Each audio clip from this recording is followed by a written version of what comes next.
तुमकां देव बरो दीस दिवं।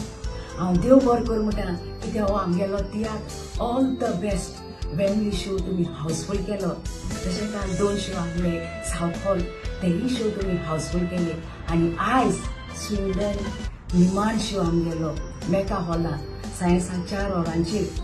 हे तियात्रांत तुमकां बरी कांतरां आयकोंक मेळटली, बरी स्टोरी आनी पोटभर हांसोन बरी कॉमेडी मेळटली। म्हटली येयाय आनी तुमचोय आमगेलो तियात्र ऑल द बेस्ट।